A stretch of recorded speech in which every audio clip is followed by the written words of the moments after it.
বেগুনের এই রেসিপিটা সাধারণ হলেও খেতে কিন্তু অসাধারণ। আমার মায়ের হাতের করা এই রেসিপিটা আমার ভীষণ প্রিয়। গরম গরম ভাতের সাথে যেদিন এই বেগুন ভাজিটা থাকে সেই দিন কিন্তু আর কিচ্ছু লাগে না, আর এক প্লেট ভাত আমার বেশিই লাগে। আসসালামু আলাইকুম। বেগুনের দারুণ একটা রেসিপি শেয়ার করছি, এই জন্য দেখতেই পাচ্ছেন বড় সাইজের একটা বেগুন আমি এইরকম চাকচাক করে কেটে নিয়েছি। এখন ম্যারিনেট করার জন্য আধা টেবিল চামচ হলুদের গুঁড়া, আধা টেবিল চামচ লাল মরিচের গুঁড়া, 1 চা চামচ জিরার গুঁড়া এবং 1 চা চামচ ধনিয়ার গুঁড়া, সাথে লবণ স্বাদ মতো এবং খুবই সামান্য পরিমাণ পানি দিয়ে মশলাটা আমি হাত দিয়েই মাখিয়ে নিচ্ছি। তারপরে একে একে বেগুনের চাকগুলো নিয়ে আমি এই মশলার সাথে খুব ভালো মতো মাখিয়ে নেব। হাত দিয়েই করতে হবে এই কাজটা। যত ভালোভাবে মশলাটা মাখানো হবে বেগুনের এই ভাজাটা খেতে ততই মজার হবে। দেখতে পাচ্ছেন আমি কিন্তু দুই পাশেই ঘুরিয়ে মাখিয়ে নিয়েছি।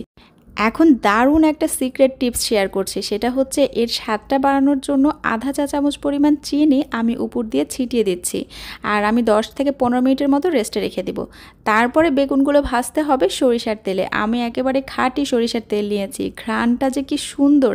খাঁটি সরিষার তেলে এইভাবে ভাজলে এই বেগুন ভাজাটা খেতে এত মজার হয় আপনারা কল্পনাও করতে পারবেন না। পরিমাণ মতো তেল দিয়ে গরম করে নিয়েছি, তারপরে বেগুন ভাজাটা দিয়ে আমি ঢাকনা দিয়ে ঢেকে দিচ্ছি।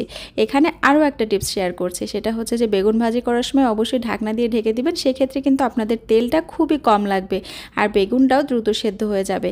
এমনিতেই বেগুনগুলো খুব তাড়াতাড়ি সেদ্ধ হয়ে যায়, আর ঢাকনা দেওয়ার ফলে আরও তাড়াতাড়ি হয়ে যাবে।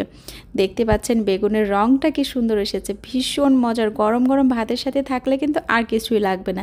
আশা করছি রেসিপিটা ভালো লেগেছে। ভালো